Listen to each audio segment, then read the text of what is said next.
Good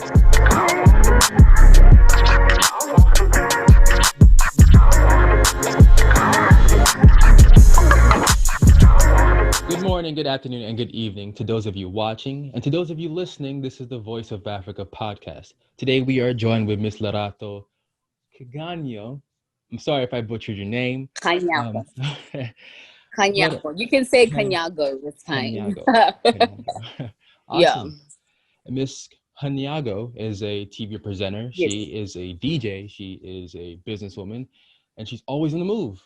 And yeah, so Miss Kganyago, say that right? Yes, sir.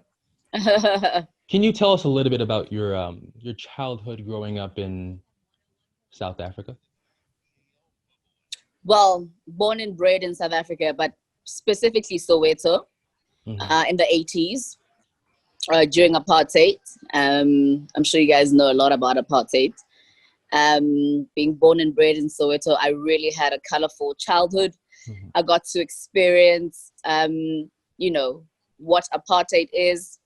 I got to experience oppression, obviously not as much as my parents or my grandparents did, but I mean, I got to see when the riots were happening in Soweto, got to experience a lot of white privilege, of course. So it was really a great, colorful childhood that I'll forever be grateful for, because it's backed up with a lot of history, great history that is. Sad stories, but I feel we wouldn't be here if we didn't go through what we did. Right. Are there any role models or Yeah. mentors that you had growing up? I had not really, but I mean, speaking about South African mentors, there was the like of, she's a mogul, she's a businesswoman. She's very well known in South Africa. Her name is Basana Kumalo, an entrepreneur. She's absolutely amazing. She was Miss South Africa once.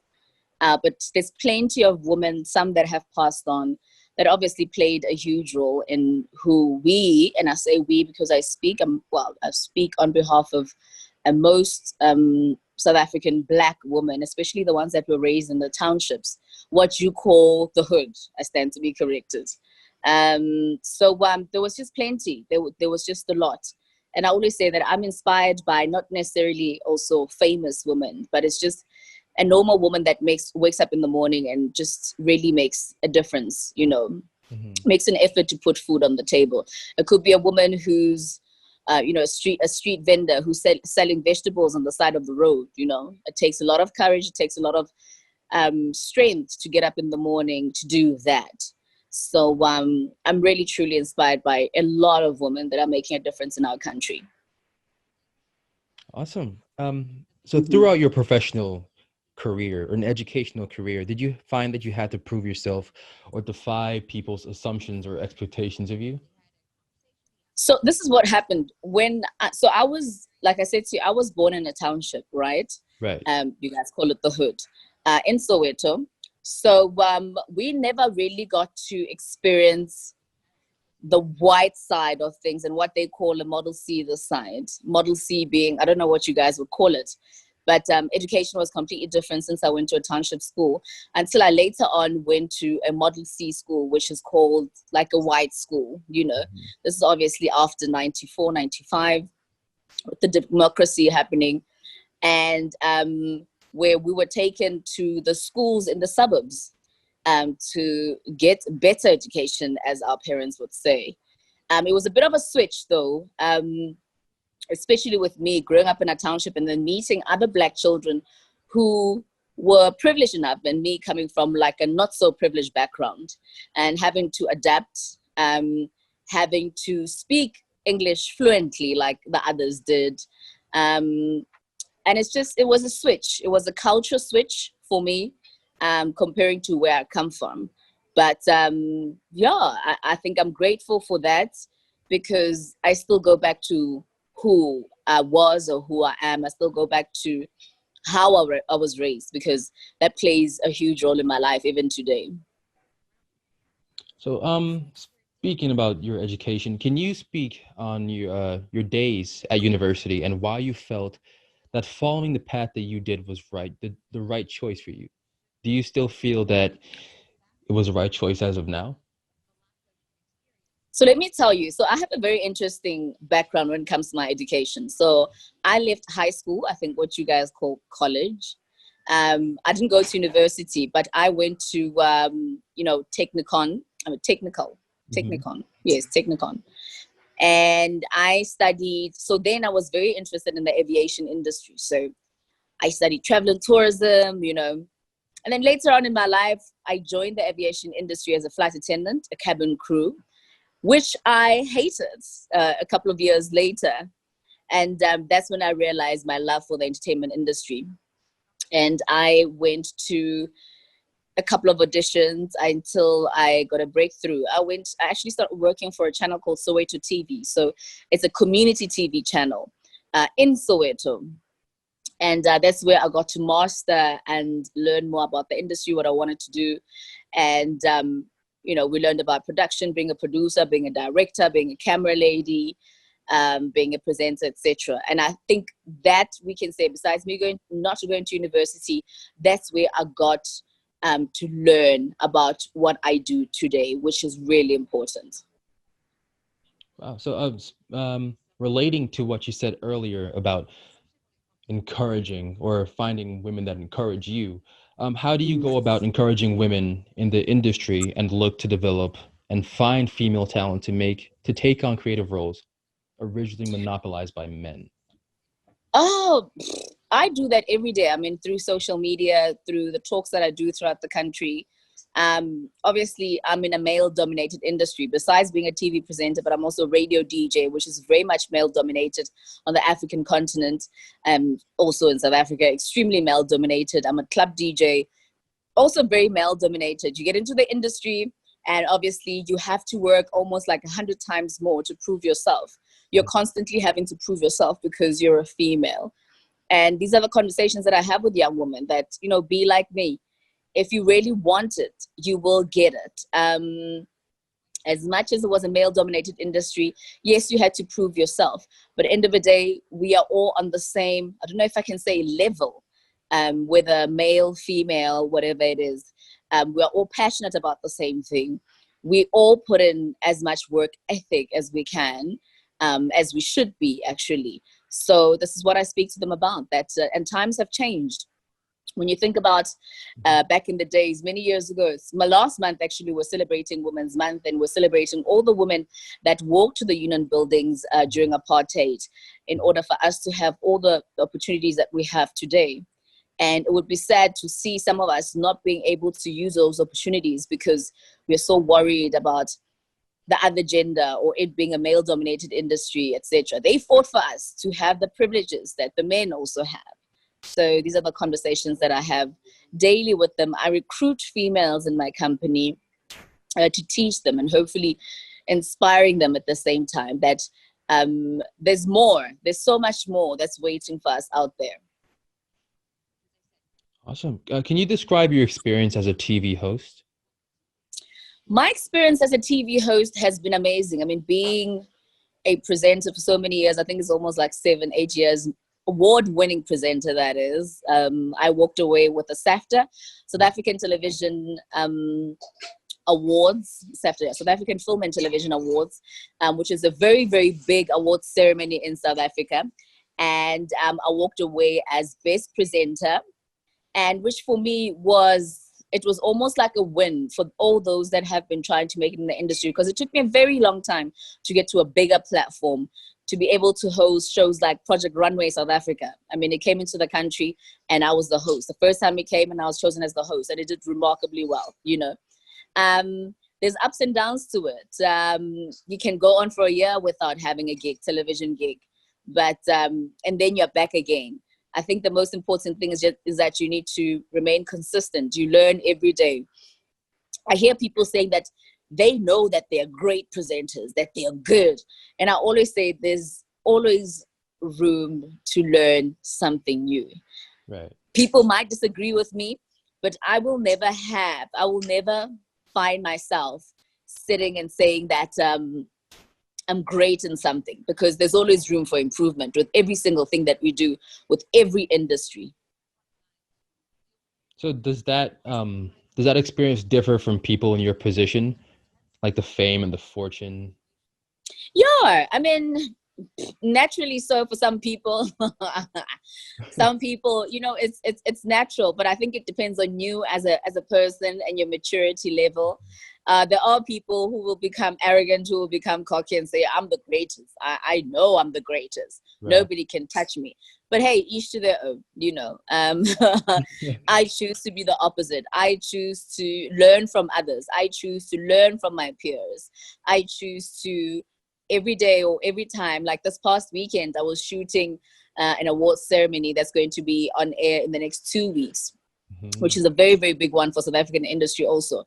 And I can't wait to see it, because when I watch, I critique myself, and that's how you learn, and that's how you better yourself for next time. Yes, right. Can you describe your favorite memory of being part of the live amp, whether it was on or Yeah. off camera? Oh, my favorite memory of live amp, it has to be, sure, there was just so many, because it was a live show, and I really truly enjoy live shows because the adrenaline. With a live show, you can't mess up at all. Right. And I think I enjoy that, because your mind psychologically already know that you cannot mess up, and if you mess up, you have to keep it going. Whereby with a pre-recorded show, you can always take two, you know. Right.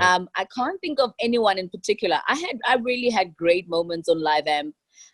Especially it being a music show, and I think it was 2 years after I started DJing, so they worked together, you know. It was like organic. So being on a music show, and now being a DJ and a person that loves music, and being a radio DJ, everything just gelled. Every day for me was a great memory. I can't pinpoint a specific episode. So it was a great learning curve for me, and I'll forever be grateful for Live Amp. I mean, that's the biggest music show on the African continent, which is great. So I'm speaking about your involvement, or not only your involvement, but your success. Has it been difficult to maintain that success? You know, of course it is. You go through challenges. I mean, we are in the public eye. Right. There's certain things that you go through publicly sometimes that can affect your work. But I believe because my career did not just peak, I literally, and I believe still now that I'm still taking off. I took off very steadily and very comfortably. And I think the reason why I'm still in the industry right now, South African industry, and I know that I'm still going to grow so much more, is because I believe that me as a person, I have longevity. And because I'm very specific also with what I get myself involved with. So if there's a show that's out there and they're looking for a presenter, I won't just jump on it for the sake of it. If there's a brand that's looking for an ambassador, I do my research. So a lot of times we see personalities just grabbing whatever that they can, because they in their heads thinking, what if this opportunity never comes? But I'm one of those people that believes in the man upstairs, and believes that the man upstairs have given me this journey, this incredible journey that's very steady. Taking my time and growing each and every day, and that longevity. I mean, I've been in the game for a long time, but it's almost like every year I'm rebranding without even making an effort, because there's always an opportunity that comes through, whether it's one or two. And I think that's I know that's what's needed in this industry. When you look at the likes of, when you're in the States, the likes of Beyonce, when you look at your J-Lo's, I mean, they're already in their 40s, 50s, but they're still very much relevant. And it's because also they get to evolve with the industry. Right. And you know what works for you, and you know what doesn't work for you. And you know when to sit back and let others shine, and then come back and have your moment without being greedy, because it can become very greedy in this industry. Well, I'm glad you said that, because it seems that in today's time, especially with the youth, is that we're sort of rushing for the fame and for the glam. Yes. So we're not absolutely. We're not preparing for the long run, you know. Yeah. Yeah. Our generation now, they don't want to put in the hard work. Not all though, but majority. When I have conversations with the young ones, it's always, so Lerato, I want to be famous. I want to be like you. I want to be on TV tomorrow, but they don't know your journey. They don't know where you started off. I mean, before I got my first big platform, Yeah. I went to at least more than 100 auditions where I got rejected before I got my first big gig. And then even after that, I had to go to other auditions. Even today, if I get a call, as much as I'm seen as a legend in the industry or award-winning presenter, I get that respect. But if I get a call today and they ask me to audition for something, I will audition for it. There are people who believe, no, I've been here for a very long time. I shouldn't be auditioning. You know my work. Mhm. But I'm the complete opposite. Yeah. Okay. So speaking about acting, how does an actress like yourself work both in front and behind the camera? How are these two occupations similar or different? And different. Sure. So I did acting, I think 4 years ago, and it was in a soapy, the biggest soapy in the country. Well, probably second or third biggest soapy in the country. And I took it as a chance because I've always wanted to try acting. I've always wondered, how would I do in this? First of all, I have the utmost respect for actors. The amount of work they put in, being on set for hours and hours, just to say one line, that's crazy, doing acting for, I think it was almost like a year on a soapy called Mobango here in South Africa.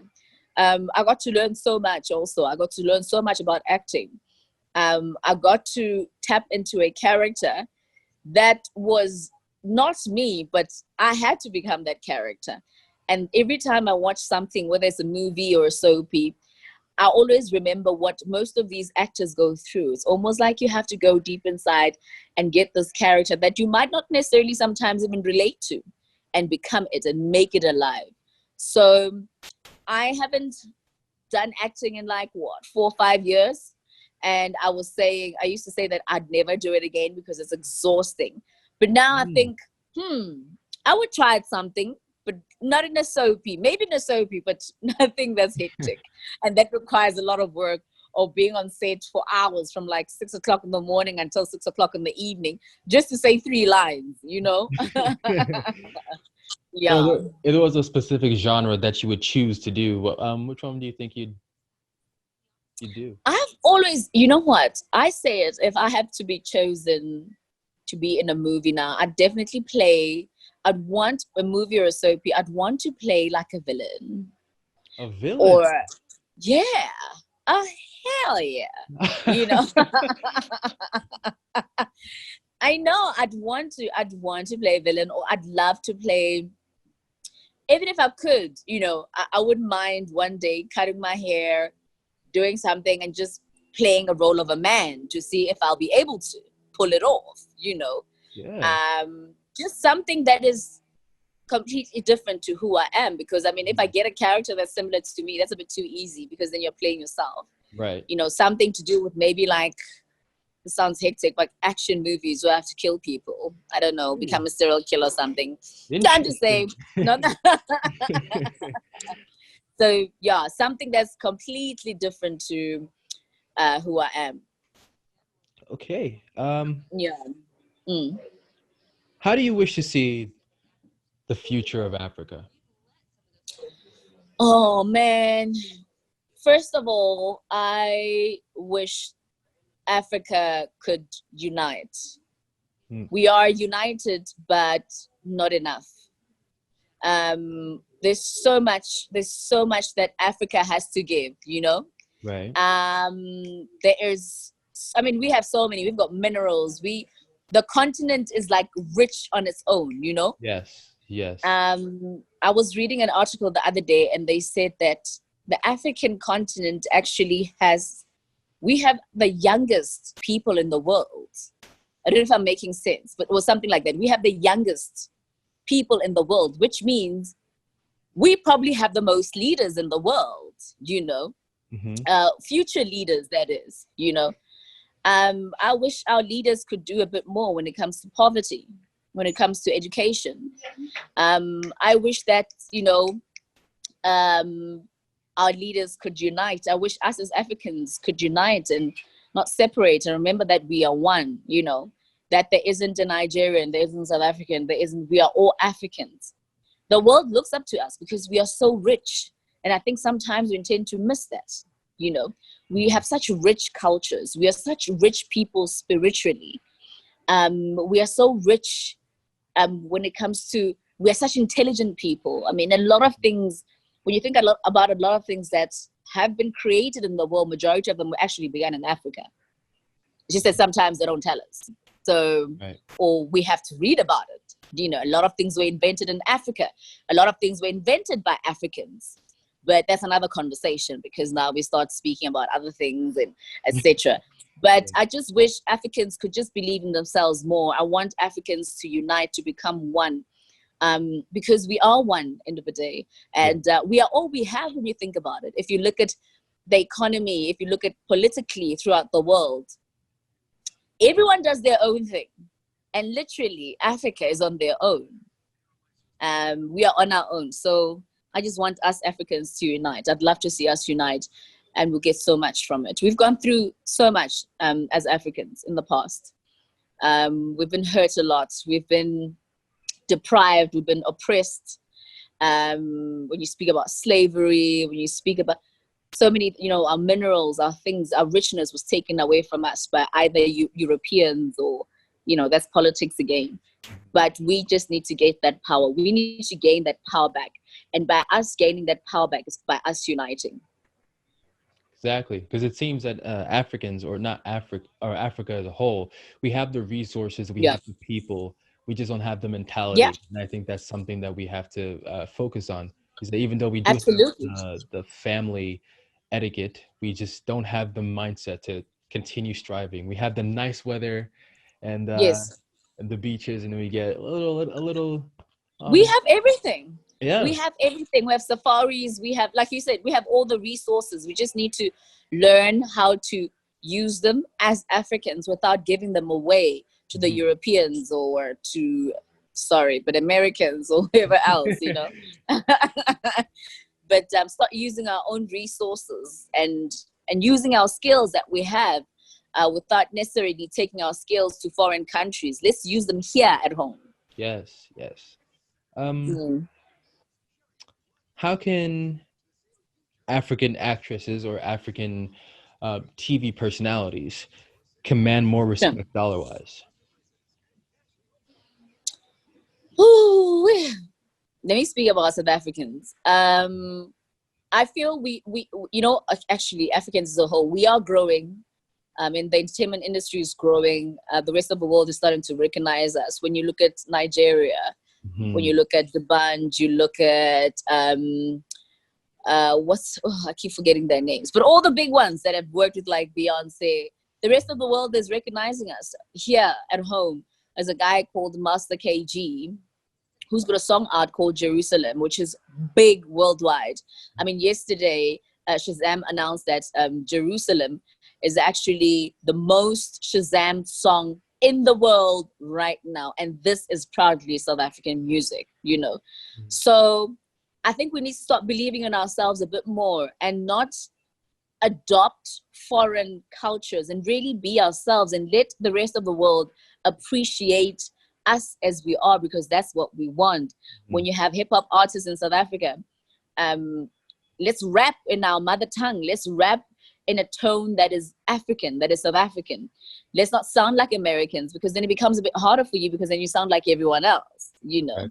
So, I think that's how we'll regain a lot of respect. Last year was my first time actually playing in the States. I played in Miami. And being the first female DJ in South Africa to play in Miami, that was a big thing for me. And I remember in the plane, I said to my colleague, who's also a DJ, naked DJ, I said to him, I'm going to strictly play South African music, whether they like it or not, because a lot of times club DJs, they go abroad, they want to accommodate, right. the foreigners, the ones in the foreign land, I went there, I played strictly South African music, and it was insane. The way South African music was received was absolutely amazing. I was supposed to go back to Miami before lockdown, before COVID. It didn't happen, but obviously those plans are going to happen again next year. I'll be playing in Miami in Jan and in New York, so looking forward to that. Awesome. How can the Voice of Africa support your causes? Sorry, I missed that.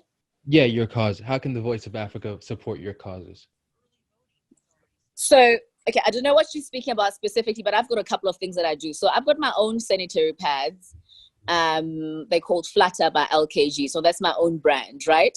Right. So period poverty is a very, very, very big thing on the African continent. At least about 80 million women in the world go on their periods every hour. And how many of them have access to clean water? How many of them have access to education about, hygiene, how to take care of yourself, how to use sanitary pads? Speaking from South Africa, there's thousands and thousands of young girls that don't have access to sanitary pads, sanitary towels, as you call them. So I've got my own sanitary pad line, whereby for the past couple of months, I've been going throughout the country and giving out thousands and thousands of sanitary pads to girls coming from unprivileged backgrounds, to girls that can't afford. And this is something that's very close to my heart, because this is something that I've been doing for the past couple of years with other brands. And I just made a decision as a Black woman, as a young Black woman, that I need to have my own. This is what it's about. Make everything your own. So I have my own. And we are trying to minimize period poverty, even though I feel like our government is not doing enough. I mean, we are fighting for our government to give out free sanitary pads. I always say, if you can give out free condoms, why not free sanitary pads in schools to young girls who miss school because they're on their periods and they don't have sanitary pads, to girls who use newspapers in the rural areas because they don't have sanitary pads, to girls who use, believe it or not, mud. Exactly, yes, mud to replace a sanitary pad.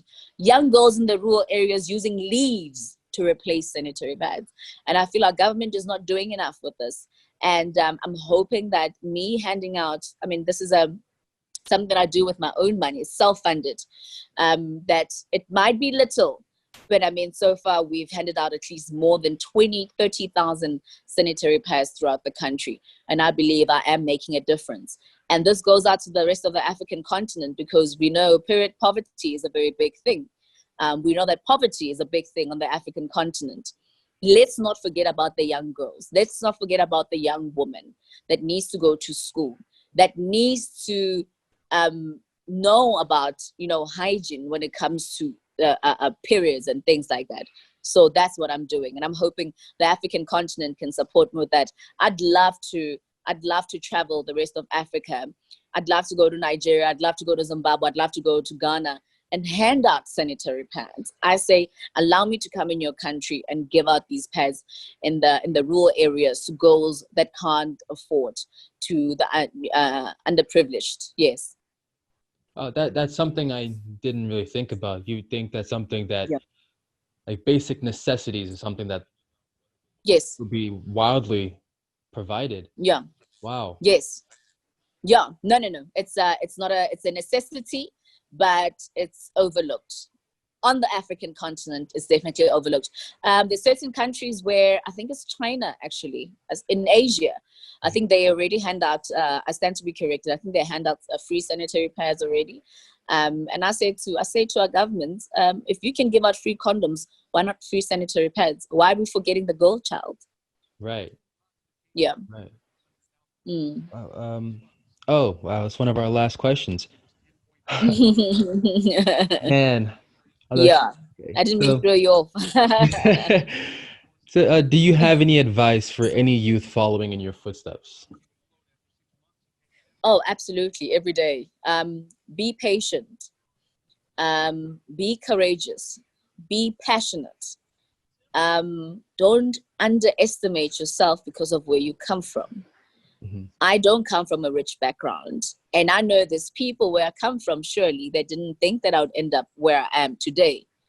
but it's because my mentality changed so much that my drive was so hard spiritually. I was so hungry.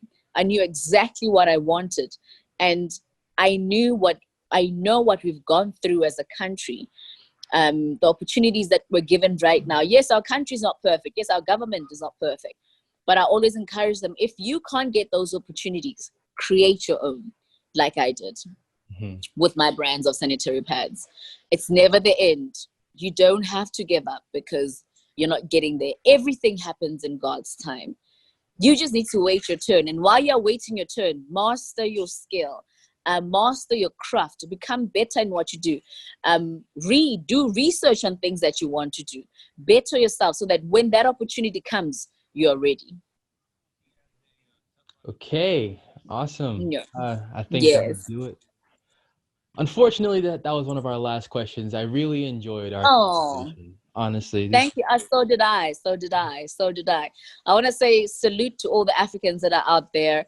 I get lots of love, man, from all the African countries. I get lots of love from Nigeria, Zimbabwe, Ghana, Tanzania. I get lots of love from Kenya.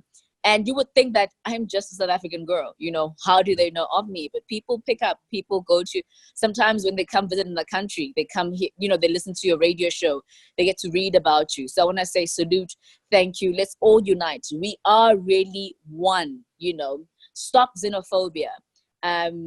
Let us not let them separate us. They did that for many years. They did it to us for many years. It's time for us to stand up together and really become one, because we are one. Amen. Yes. All